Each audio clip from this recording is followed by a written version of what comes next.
Hello नमस्कार साथियों, study 91 पर मैं नीरज मिश्रा आप सभी का हार्दिक स्वागत करता हूं। आज जो आपका टॉपिक है, जैसा कि आप देख पा रहे होंगे, नेशनल इनकम का सेकंड पार्ट है।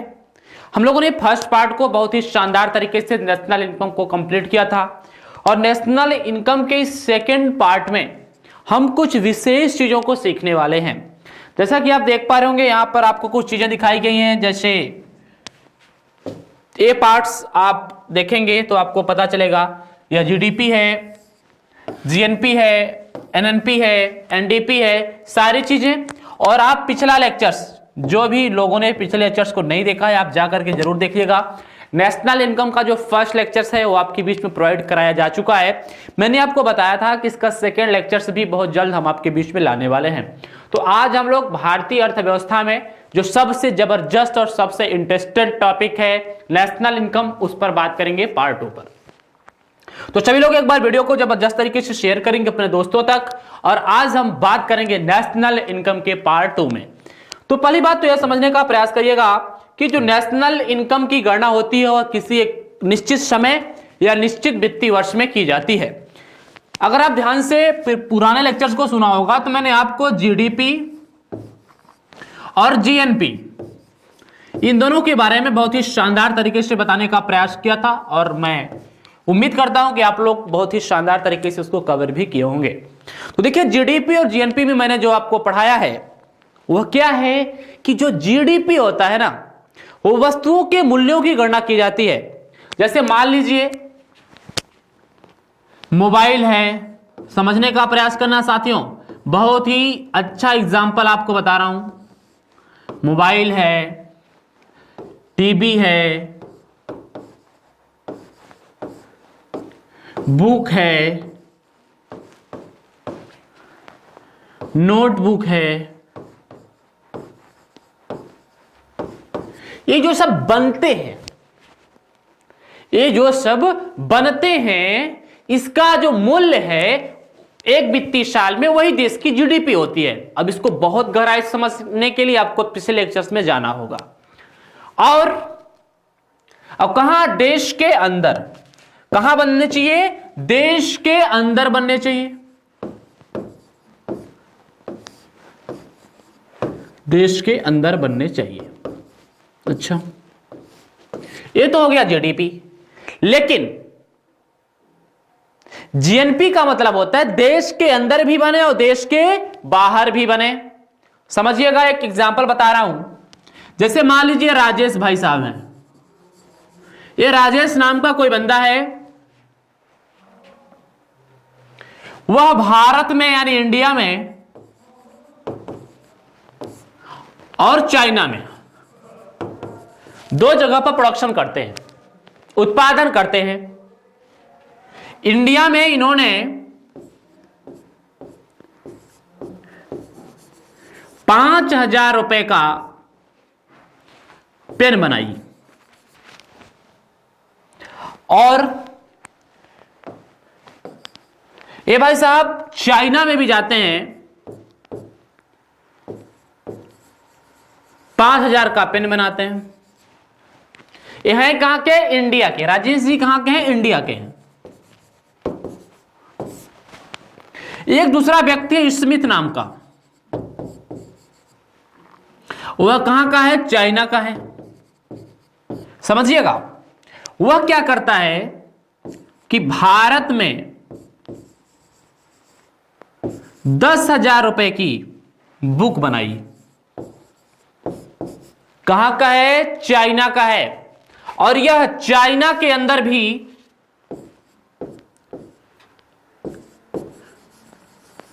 5,000 रुपए की पेन बनाई। अब प्रश्न यह उठता है कि सर यहां से जीडीपी और जीएनपी हम लोग कैसे समझेंगे? समझिएगा, ये जो हिस्सा है कितना? 15,000 रुपए का, यह हिस्सा है हमारा जीडीपी का। यानी देश के अंदर बन रहा हो, बनाने वाला चाहे भारतीय हो और चाहे विदेशी हो। तो फिर सर जीएनपी क्या होता है? देखिए जीएनपी का मतलब है कि जो हमारे देश के लिए काम करे, उसमें राष्ट्रीय शब्द जुड़ा होता है, ग्रोस नेशनल प्रोडक्ट। हमारे देश में क्या काम करेगा?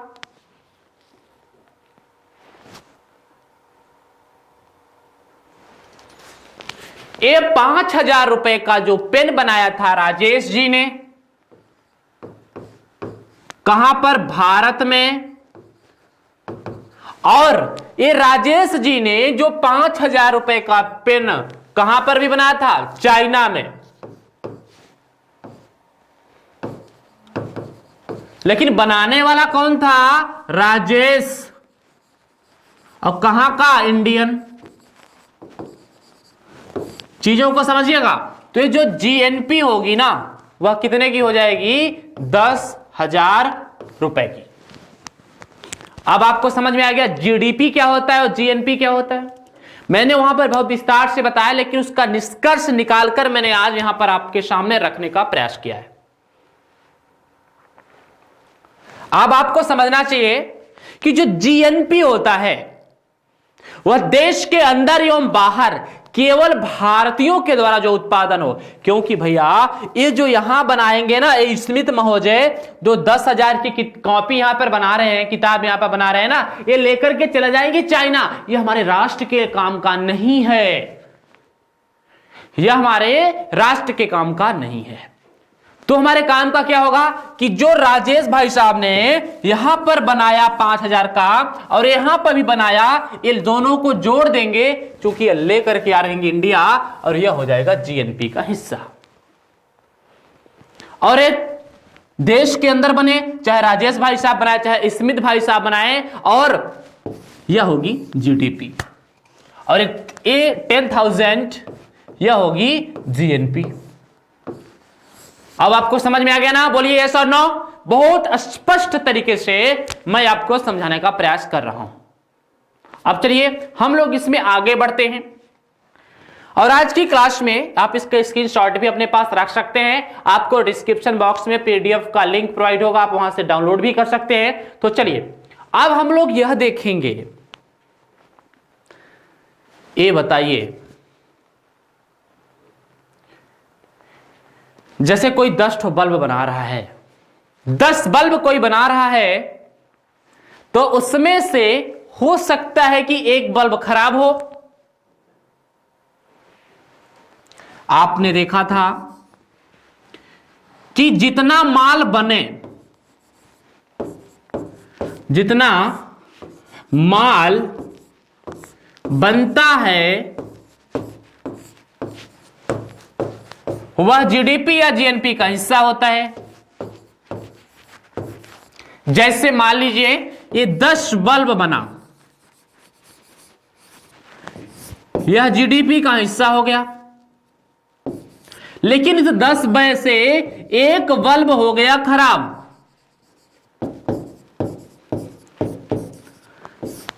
मान लीजिए यहां पर जीडीपी कितने की आ गई थी? 100 रुपए की। एक बल्ब हो गया खराब, कितने का? 10 रुपए का। तो जो खराब वाली क्रिया है उसको क्या कहते हैं सर? जो उत्पादन के दौरान जो कमियां आ रही हैं उसको डिप्रेशिएशन कहते हैं।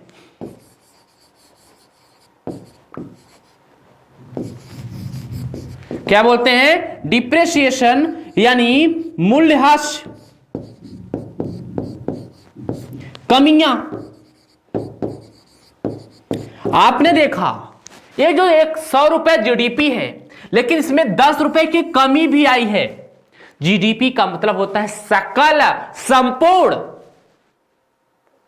और यही जीडीपी के बाद एक दूसरा कॉन्सेप्ट जो आपने देखा होगा, उस दिन मैंने आपको बताया था, 3 नंबर वाला और 4 नंबर वाला, यहां पर एक कॉन्सेप्ट आया था एनडीपी, एनएनपी, एनडीपी और एनएनपी। बहुत प्यार से समझिएगा। एनडीपी का मतलब क्या होता है दोस्त? एनडीपी का मतलब होता है नेट डोमेस्टिक प्रोडक्ट। प्लीज अगर किसी ने पिछला वीडियो ना देखा हो तो प्लीज जाकर के उस वीडियो को जरूर देखिएगा, तब ये चीजें और अच्छी आपको समझ में आएंगी, क्योंकि सेकंड पार्ट है नेट नेशनल प्रोडक्ट।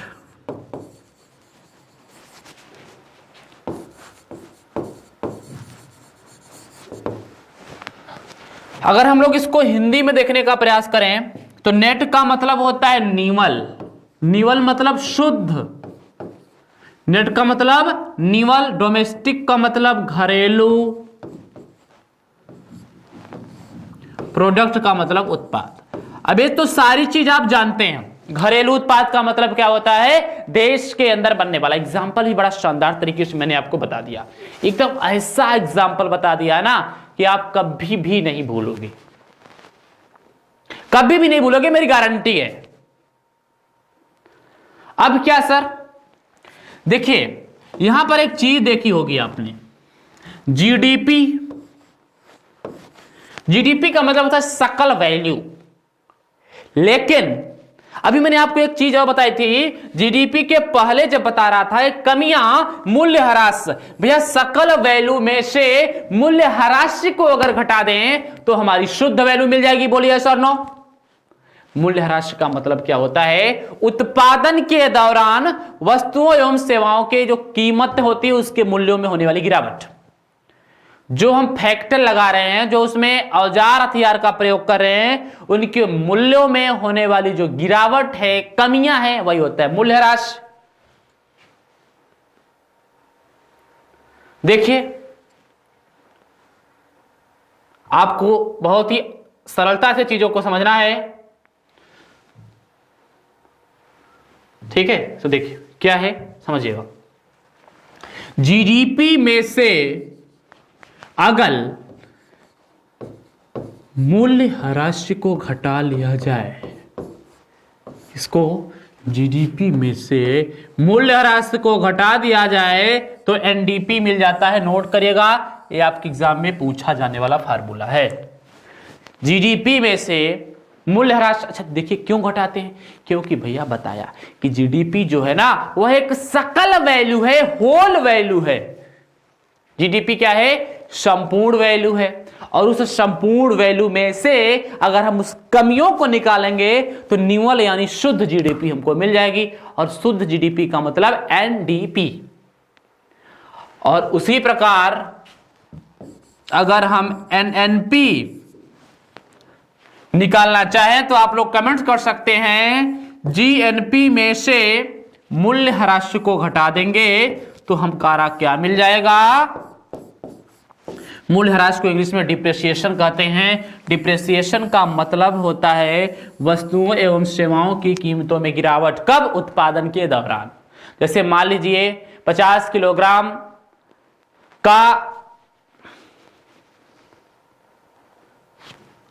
आपका कुछ उत्पाद है बनकर के बनता है, मान लीजिए आपकी चीनी 50 क्विंटल बनती है और उसमें से 1 क्विंटल चीनी हो जाएगी खराब, वही है खराब वाला भाग मूल्यह्रास। क्योंकि गणना तो हम लोगों ने 50 क्विंटल का कर लिया, लेकिन उसमें कुछ कमियां भी हैं। हमने जो गणना किया था ना वह संपूर्ण गणना थी, होल गणना थी, लेकिन उस कमियों को हम निकाल देते हैं, और जैसे ही उस कमियों को हम निकाल देते हैं तो हमारा क्या मिल जाता है, शुद्ध वाला भाग मिल जाता है, शुद्ध वाला भाग मिल जाता है।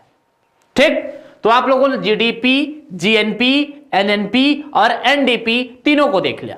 और आपको एक स्पष्ट तौर पर बता दूं, एनएनपीएफसी को, एफसी क्या होता है, फैक्टर कॉस्ट, मैंने आपको बता दिया था। एनएनपीएफसी को ही डायरेक्ट कहा जाता है नेशनल इनकम।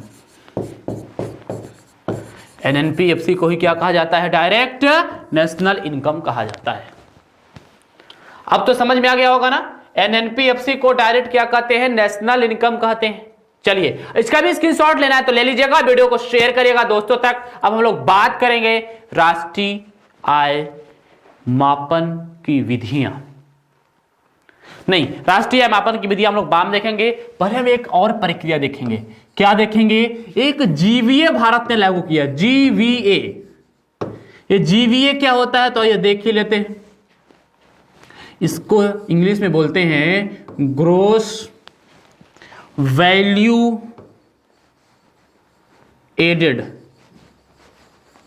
क्या? Gross value added. ग्रोस का मतलब तो आप पहले से जानते हैं क्योंकि पढ़ते हुए आ रहे हैं। सकल वैल्यू का मतलब मूल्य, एड का मतलब होता है जोड़ना, वर्धन या संवर्धन भी बोलते हैं इसको, वर्धन या संवर्धन। चलिए सर, जीडीपी जीएनपी तो पढ़ लिया, अब जीबीओ को देखते हैं। बहुत नॉर्मल से देखिएगा, बहुत शानदार चीजें हैं। जीवीए क्या होता है सर? देखिए, जीडीपी, जीएनपी, एनडीपी, एनएनपी, इनके आंकड़े तरह तरह के आते थे, इसलिए सरकार ने, भारत सरकार ने 2015 से इसको अपनाया। कौन सी प्रक्रिया को? जीवीए को, सकल मूल्य वर्धन को। जीवीओ को कब अपनाया? तो जीवीओ को अपनाया 2015 से। अब क्या है, क्या ये? तो देखिए, आपने जाना होगा कि भारतीय अर्थव्यवस्था को 3 क्षेत्रों में बांटा गया है। भारतीय अर्थव्यवस्था को 3 क्षेत्रों में बांटा गया है। कौन कौन से 3 क्षेत्रों में बांटा गया भैया? तो देख लीजिएगा, सारी चीजें यही बता रहा हूं। अर्थव्यवस्था को 3 क्षेत्रों में बांटा गया। कौन कौन से 3 क्षेत्रों में बांटा गया? तो आप देखिएगा, प्राथमिक,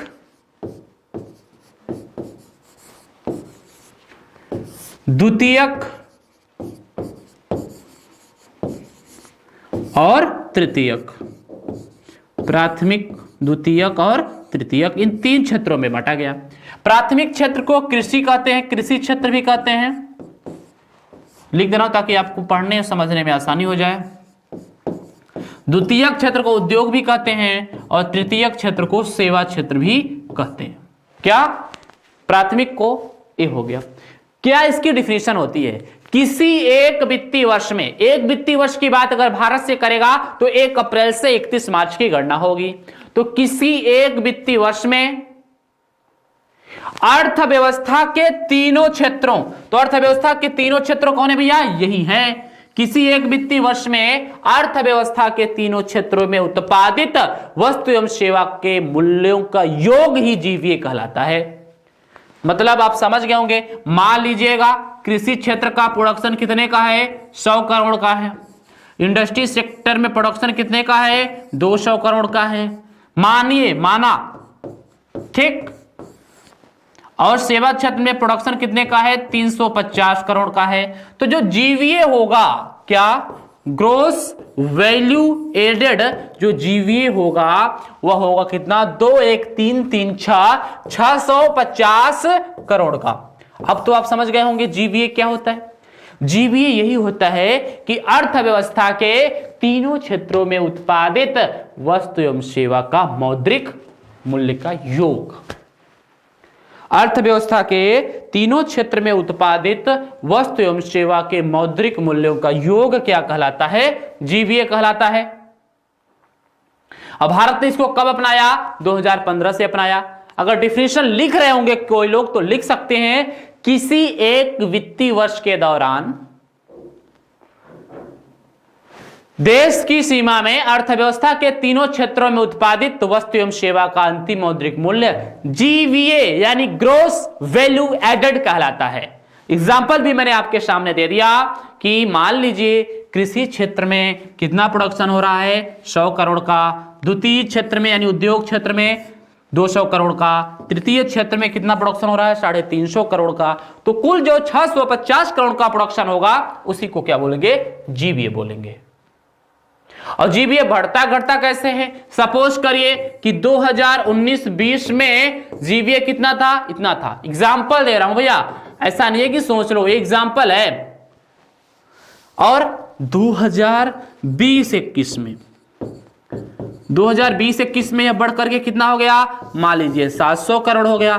तो कितने % की वृद्धि हुई अगर ये पूछ ले तो 700 करोड़ में से 650 करोड़ को आप घटा देंगे तो कितना बचेगा? 50 करोड़ इंटू 100 और भागा 650 करोड़। ऐसे ऐसे काट दिया, ये हो गया 13 छक्का 90, 13 नहीं 13 पचे 65 91 91 बचा 7 हो गया 70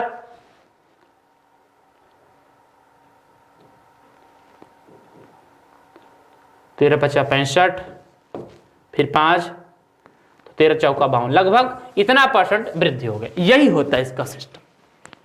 ठीक है, तो बहुत ही शानदार तरीके से हम आप चीजों को सीखने का प्रयास करते हैं। आप इसका भी अपने पास स्क्रीनशॉट रखिएगा कि सर जीवीए क्या है, तो आपको लगेगा कि प्राथमिक द्वितीयक तृतीयक क्षेत्रों में जितना उत्पादित होता है उसका जो योग होता है ना, वही कहलाता है जीवीए। नेक्स्ट, अब इसमें नेक्स्ट की क्या बात है, अब हम लोग पढ़ेंगे पर कैपिटा इनकम।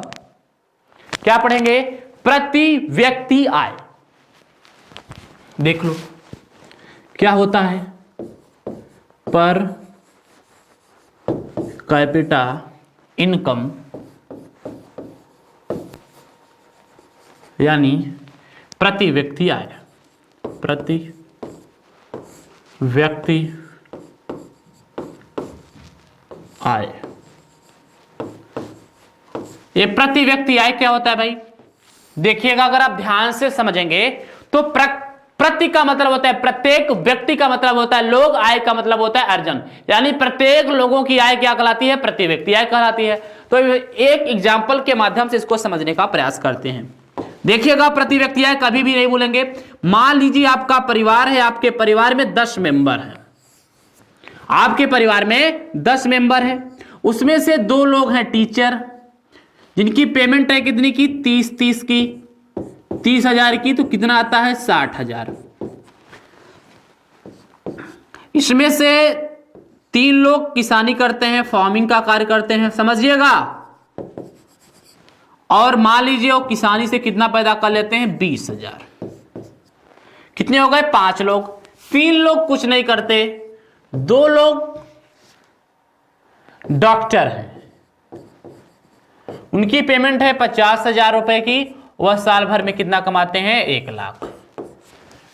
तो 2 लोग यहां हो गए, 2 लोग यहां हो गए, 3 लोग यहां हो गए, 3 2 5 2 7। 3 लोग कुछ नहीं करते और आपके घर में कुल कितना पैसा आता है, तो आप कहेंगे सर 1 लाख इधर से, 20,000 इधर से, 60,000 इधर से, मतलब हमारे घर में कुल 1,80,000 रुपए आता है। कितना आता है, 1,80,000 रुपए कुल आता है। अगर कुल आता है और इसको आप अपना देश समझ करके ना चलिए तो ये आपके देश की राष्ट्रीय आय हो जाएगी। एग्जाम्पल बता रहा हूं साथियों, बहुत ही शानदार तरीके से समझिएगा, ये आपके देश की राष्ट्रीय आय हो जाएगी, जितना कुल आता है, जो कुल उत्पादन होता है। लेकिन लोग कितने हैं, 10, तो प्रति व्यक्ति में करने के लिए आपको 1,80,000 में 10 का भाग देना होगा, कितना आ जाएगा, 18,000 रुपया।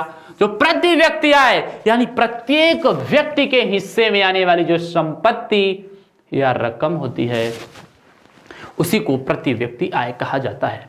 प्रत्येक व्यक्ति के हिस्से में आने वाली जो संपत्ति होती है ना, उसी को क्या कहते हैं, प्रति व्यक्ति आय कहते हैं। तो प्रति व्यक्ति आय बराबर, यानी PCI, उसको में भी आप लोग समझ गए होंगे। तो PCI बराबर हो जाता है राष्ट्रीय आय अपान जनसंख्या। इतना तो अब आपको समझ में आ ही गया होगा कि राष्ट्रीय आय और जनसंख्या का अनुपात होता है प्रति व्यक्ति आय। किसका, राष्ट्रीय आय और जनसंख्या का जो अनुपात होता है वही होता है प्रति व्यक्ति आय। राष्ट्रीय आय और जनसंख्या का अनुपात। अगर हां आपसे पूछा जाए कि हमको प्रति व्यक्ति आय जीडीपी में चाहिए, तो आपको क्या देना पड़ेगा, जो आपका नेशनल इनकम यानी राष्ट्रीय आय है वह किस में होनी चाहिए, जीडीपी में होनी चाहिए। बहुत शानदार सी बात है। जीएनपी में चाहिए तो आपकी जीएनपी में होनी चाहिए, राष्ट्रीय आय अपान जनसंख्या। ठीक, चलिए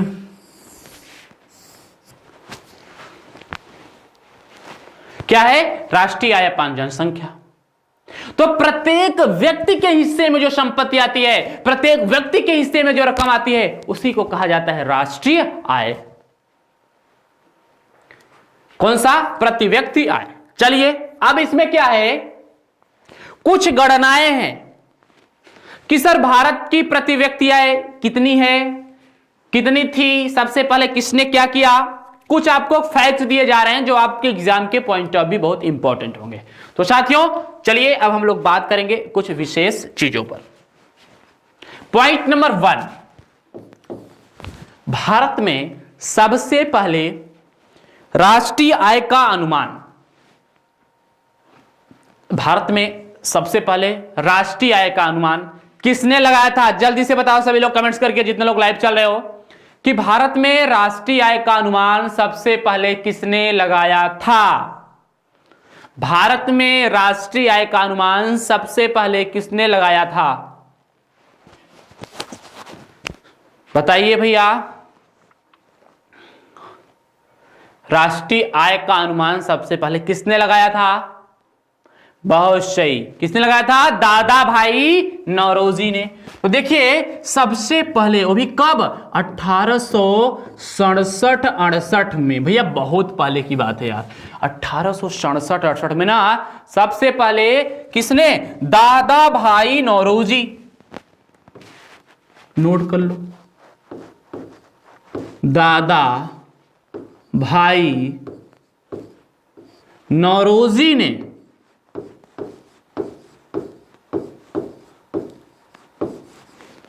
सबसे पहले कौन? दादा भाई नौरोजी ने 1867-68 में भारत का प्रति व्यक्ति आय, पर कैपिटा इनकम क्या किया था? अनुमानित किया था। आपके एग्जाम में यहां से क्वेश्चन बनता है, अनुमानित किया था। और कितना अनुमानित किया था? तो आप कहेंगे सर 20 रुपए अनुमानित किया था। तो भारत में सबसे पहले प्रति व्यक्ति आय का अनुमान किसने किया था? तो सबसे पहले प्रति व्यक्ति आय, यानी राष्ट्रीय आय भी पूछ सकता है, प्रति व्यक्ति आय या राष्ट्रीय आय का अनुमान सबसे पहले दादा भाई नौरोजी ने लगाया था। और कितना लगाया था? तो आप कहेंगे सर दादा भाई नौरोजी ने भारत में सबसे पहले प्रति व्यक्ति आय का अनुमान 20 रुपए लगाया था। कितना लगाया था? 20 रुपए लगाया था, और 20 रुपए निर्धारित भी किया था। ठीक है, कब? 1718। और एक चीज और, दादा भाई नौरोजी को भारत का प्रथम आर्थिक चिंतक कहा जाता है। नोट करिएगा, भारत का प्रथम आर्थिक चिंतक,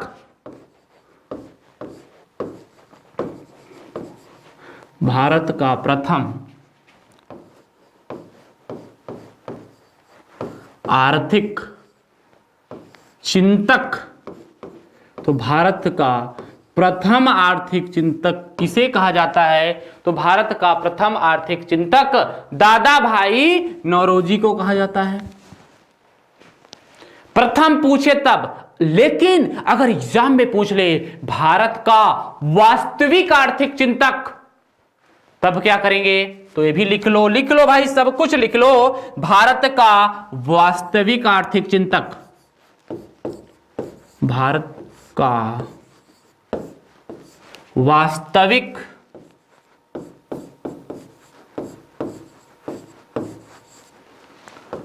भारत का वास्तविक आर्थिक चिंतक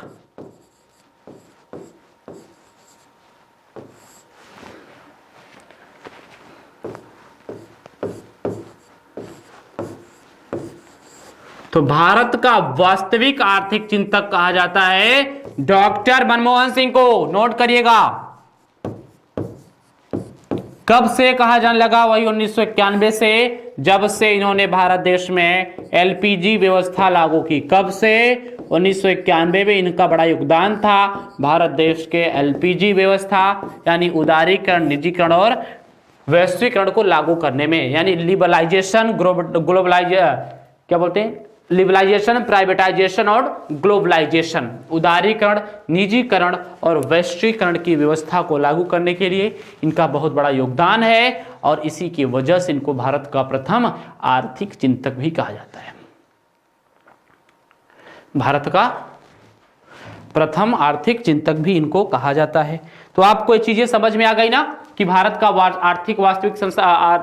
वास्तविक आर्थिक चिंतक कौन है? डॉक्टर मनमोहन सिंह। अच्छा, एक चीज और एक चीज और नोट करिएगा कि 1948-49 में, कब? 1948-49 में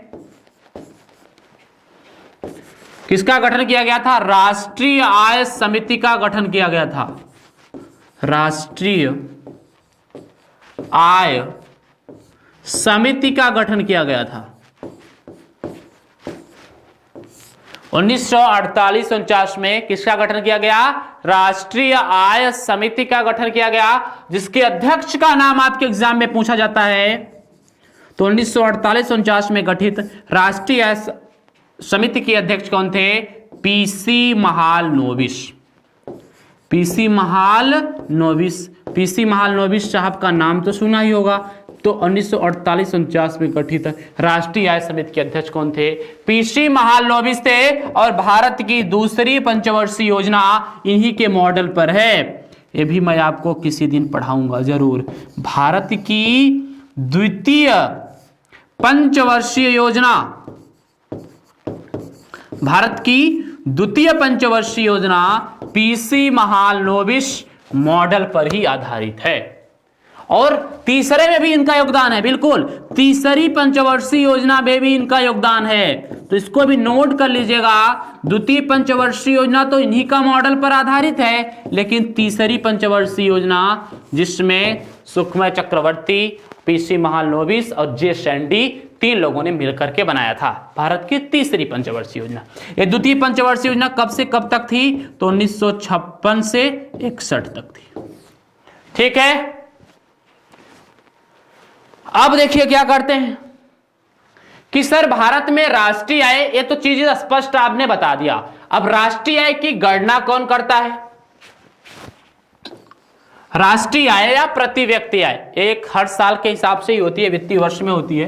तो नोट करिएगा, एक बड़ा इंपॉर्टेंट प्रश्न यहां से बनने वाला है। राष्ट्रीय आय की गणना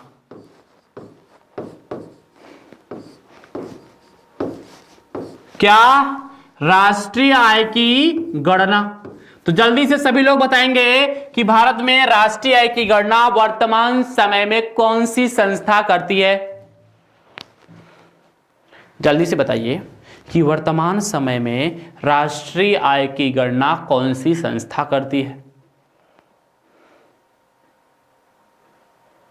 बहुत सही। देखिए क्या है कि वर्तमान समय में भारत में राष्ट्रीय आय की गणना करने वाली संस्था का नाम है NSO। क्या? NSO। इसका पूरा नाम नेशनल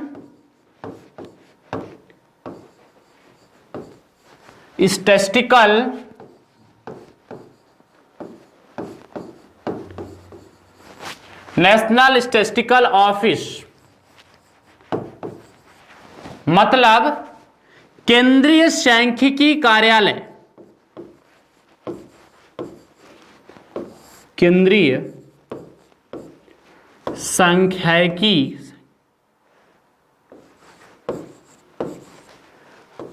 कार्यालय। देखिए भैया, एक केंद्रीय सांख्यिकी कार्यालय जो राष्ट्रीय आय की गणना करता है, यह संस्था बहुत पहले से नहीं थी। इसका गठन कब किया गया? नोट कर लीजिएगा, बहुत इंपॉर्टेंट।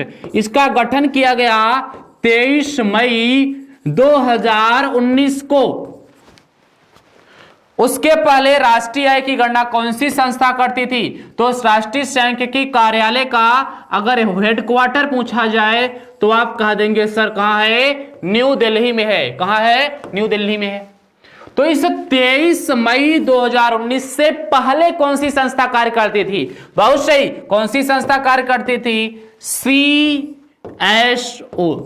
CSO राष्ट्रीय आय की गणना करती थी, जिसकी स्थापना 1951 में हुआ था। राष्ट्रीय आय की गणना करती थी CSO पहले, कब? 23 मई 2019 से पहले। और एक और संस्था थी NSSO, national sample survey office. यह किसकी गणना करती थी? तो यह संस्था गणना करती थी गरीबी और बेरोजगारी की, लेकिन अब नहीं करती है। नोट करिएगा, करंट ध्यान दीजिएगा। गरीबी और बेरोजगारी की गणना करती थी। इसकी स्थापना हुई थी 1950 में। 23 मई 2019 के दिन इन दोनों संस्थाओं का विलय कर दिया गया। किसमें? NSO में। अब न तो सीएसओ है और न ही एनएसएसओ है। यह दोनों संस्थाएं भारत में अब नहीं है, उनके स्थान पर दोनों को मिला करके एनएसओ का गठन कर दिया गया। अब एनएसओ संपूर्ण सांख्यिकी गणनाएं करता है, जैसे राष्ट्रीय आय की गणना करता है, गरीबी की गणना, पूछे गरीबी की गणना करने वाली संस्था तो आप कहेंगे एनएसओ। एनएसएसओ मत कहना है, अब गरीबी की करता है, बेरोजगारी की करता है, आईआईपी की करता है, index of industrial production, consumer price index उपभोक्ता मूल्य सूचकांक की गणना करता है। इन सब की गणना कौन करता है? एनएसओ करता है। पहले सीएसओ करता था, गरीबी और बेरोजगारी इन दोनों की गणना पहले एनएसएसओ करता था, बाकी इसकी गणना ये करता था। अब सीएसओ और एनएसएसओ दोनों संस्थाएं नहीं रही। यह कब स्थापित हुई थी? तो यह 1951 में स्थापित हुई थी। यह कब स्थापित हुई थी? 1950 में स्थापित हुई थी। इन दोनों का विलय करके 23 मई 2019 को केंद्रीय सांख्यिकी कार्यालय यानी सेंट्रल स्टैटिस्टिकल ऑफिस एनएसओ का गठन कर दिया गया। ठीक, तो राष्ट्रीय आय की गणना करने वाली कौन सी संस्था है? National statistical office.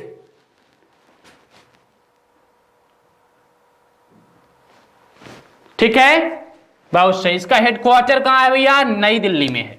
इसको भी आप अपने पास रखिएगा। अब हम बात करेंगे राष्ट्रीय आय मापन की विधियां। राष्ट्रीय आय मापन की विधियां, तो मैं आपको बता दूं कि राष्ट्रीय आय मापन की जो विधियां होती हैं वो होती हैं 3। पिछला वीडियो जितने विद्यार्थियों ने नहीं देखा होगा प्लीज एक बार देख लीजिएगा। नेशनल इनकम को दोबारा पढ़ने की कोई भी आवश्यकता नहीं पड़ेगी। राष्ट्रीय आय मापन की विधियां,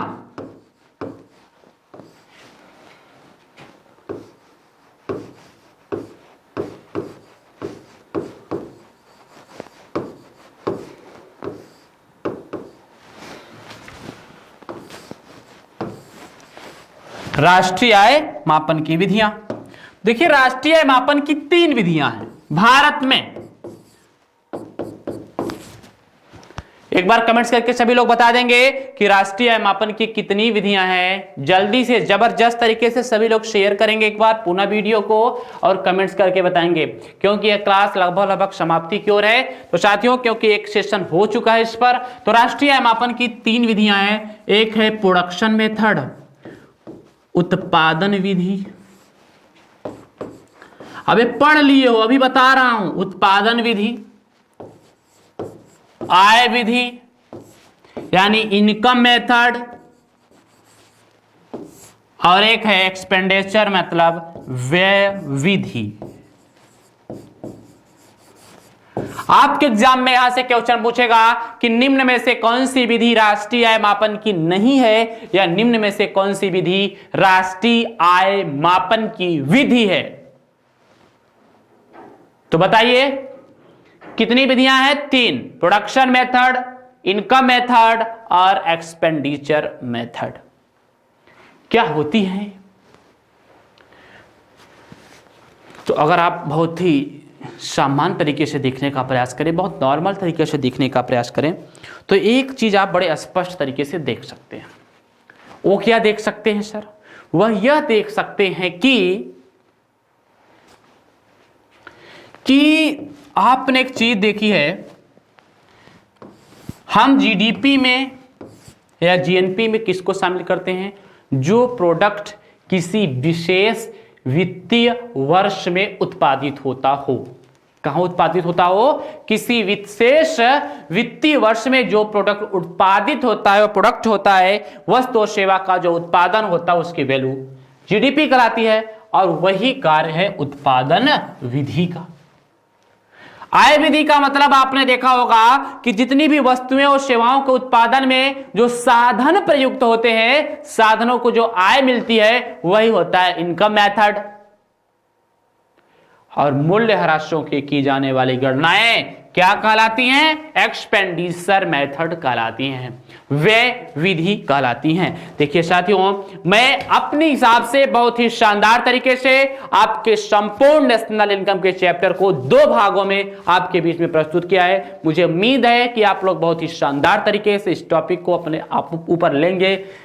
कंटेंट बहुत अच्छा है, सारी चीजें मैं बहुत अच्छे तरीके से आपको समझाने का प्रयास किया है। तो सभी लोग एक बार वीडियो को और शेयर करेंगे। और एक चीज और, आप सभी के लिए डिस्क्रिप्शन बॉक्स में इस वीडियो का पीडीएफ प्रोवाइड होता है। आप आराम से अपने अपने स्तर से डाउनलोड करके वीडियो को बाद में भी रिप्लेस करके आप पीडीएफ दे सकते हैं, पीडीएफ बना मतलब अपने आप रख सकते हैं और रिवीजन करने के लिए भी सही है। और पुनः एक बार बता देना चाहता हूं कि जितने लोगों ने पुराने वाले वीडियो को नहीं देखा है तो प्लीज सभी लोग एक बार जा करके वीडियो को जरूर वॉच करेंगे। बहुत अच्छी चीजें वहां पर बताई गई हैं।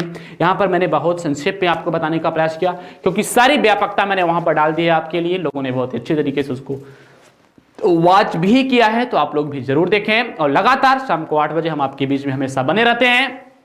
संडे को छोड़कर सोच रहे संडे को भी आपके बीच में मुखातिब होंगे और अच्छे से अच्छे टॉपिक मैं आपके बीच में लगातार प्रोवाइड कराता रहूंगा, जो भी टॉपिक है। अब एक चीज और, सभी को, जितने लोग लाइव चल रहे हैं, आप सभी को बता देना चाहता हूं कि इंडियन इकोनॉमी में जो हमारा नेक्स्ट टॉपिक है वह होगा जीएसटी, वस्तु एवं सेवा कर। टॉपिक का नाम क्या है? वस्तु एवं सेवा कर। जीएसटी के बारे में आपको बताऊंगा। बड़ी भ्रामक बातें आपके बीच में रहती हैं, किसमें क्या चीज है सर, कोई जीएसटी में शामिल नहीं है, कोई जीएसटी में शामिल है, क्या है, कैसे बिल बनती है जीएसटी की, हमने लिया सर, कैसे बनती है, क्या बनती है, और साथ ही साथ क्वेश्चंस को भी कराएंगे। तो सभी लोग एक बार पुनः शेयर करेंगे और मिलते हैं नेक्स्ट क्लास में। Thank you, best of luck, जय हिंद।